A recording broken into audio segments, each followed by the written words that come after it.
Assalamualaikum warahmatullahi wabarakatuh. Halo pemirsa, kembali lagi bersama saya dalam MUI Sepekan, program yang menyajikan rangkuman berita-berita penting dan menarik dari Majelis Ulama Indonesia selama satu pekan terakhir. Bersama saya Sekar Wulandari, segera kita simak MUI Sepekan selengkapnya hanya di MUI TV, rujukan umat, inspirasi dunia.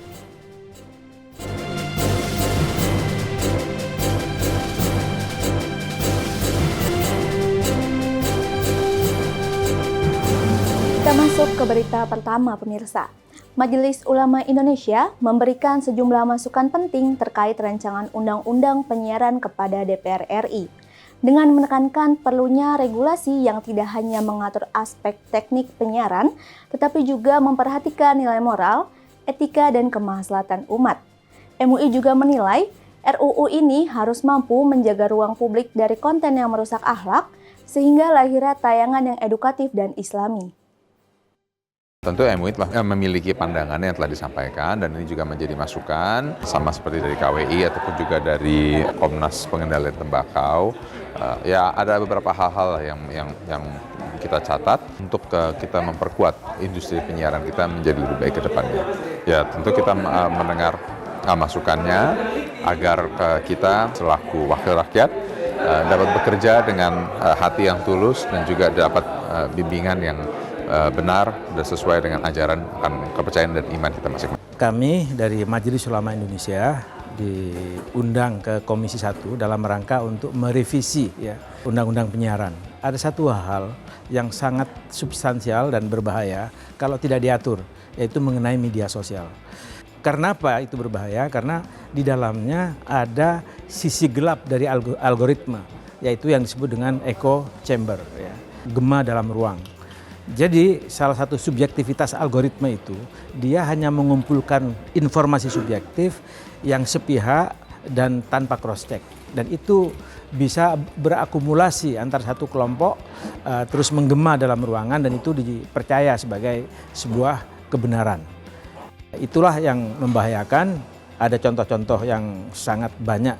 ISIS itu bisa mengkader orang dengan sistem ini yang akhirnya menimbulkan pemahaman radikal. Begitu juga Muslim minoritas di India itu juga banyak yang terbunuh oleh pemahaman orang Hindu itu percaya bahwa orang-orang Islam di sana itu zaman Covid itu dibawa oleh orang Islam misalnya, percaya seperti itu dan diakumulasi pemahamannya seperti itu.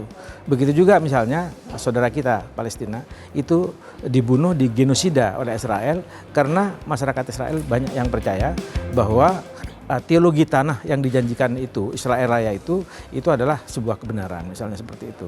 Ini semuanya di echo chamber, gitu. Ini semuanya adalah gelembung-gelembung yang sangat berbahaya di dalam media sosial.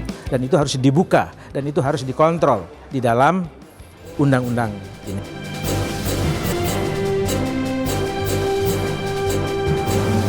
Rapat Koordinasi Nasional Badan Amil Zakat Nasional menyoroti pentingnya keberlanjutan berbagai program unggulan yang telah berjalan, khususnya dalam pemberdayaan ekonomi umat, pengentasan kemiskinan, dan peningkatan literasi zakat di masyarakat. Dalam Rakornas ini, Basnas menekankan komitmennya untuk memperkuat kolaborasi dengan berbagai pihak serta memastikan program tepat sasaran untuk kesejahteraan rakyat. Berikut liputannya.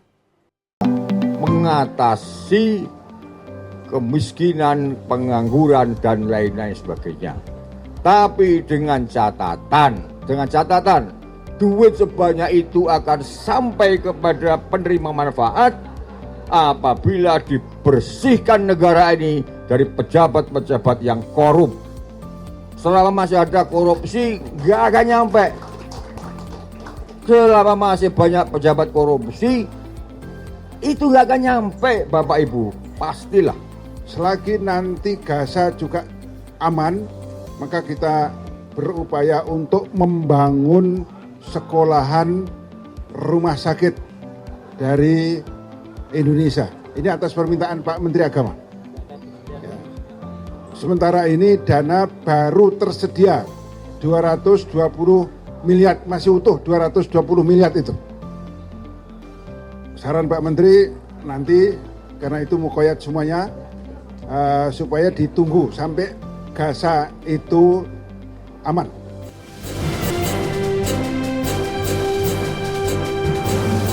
Kita masuk berita selanjutnya, pemirsa. Majelis Ulama Indonesia menyoroti kebijakan tarif ekspor Amerika Serikat yang berpotensi mengancam daya saing produk halal Indonesia di pasar global. Terkait hal tersebut, MUI telah menyiapkan sejumlah solusi strategis, mulai dari penguatan sertifikasi halal berstandar internasional hingga sinergi antara pemerintah dan pelaku usaha produk halal. Kajian kita bahwa kewajiban sertifikasi halal di Indonesia itu masih tetap berlaku, termasuk terhadap produk-produk dari Amerika yang akan masuk ke Indonesia. Itu yang pertama. Yang kedua, bahwa kebijakan pemerintah Amerika Serikat tersebut akan berdampak kepada ekspor produk halal Indonesia kepada khususnya kepada Amerika Serikat, karena memang saat ini ekspor produk halal masih cukup besar untuk tujuan Amerika Serikat.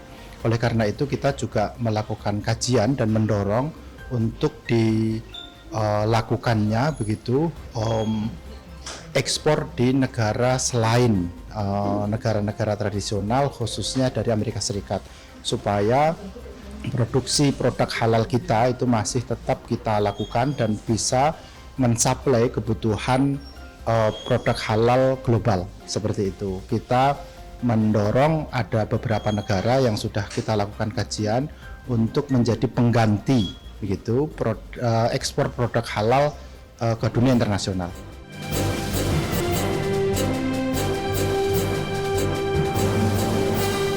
Dewan Perwakilan Rakyat Daerah Kabupaten Kuantan Singingi, Provinsi Riau melakukan kunjungan ke Majelis Ulama Indonesia untuk membahas regulasi terkait zakat dan dana sosial secara lebih optimal untuk kesejahteraan umat. Dalam pertemuan tersebut, MUI memberikan masukan penting mengenai prinsip syariah dan tata kelola yang transparan agar regulasi yang disusun dapat memberikan manfaat maksimal. Dan informasi ini sekaligus mengakhiri jumpa kita dalam MUI Sepekan pada episode kali ini. Akhir kata, saya Skarlandari, mewakili seluruh kru yang bertugas mohon undur diri. Terima kasih atas perhatian Anda. Tetap saksikan MUI Sepekan hanya di MUI TV. Rujukan umat, inspirasi dunia. Wassalamualaikum warahmatullahi wabarakatuh.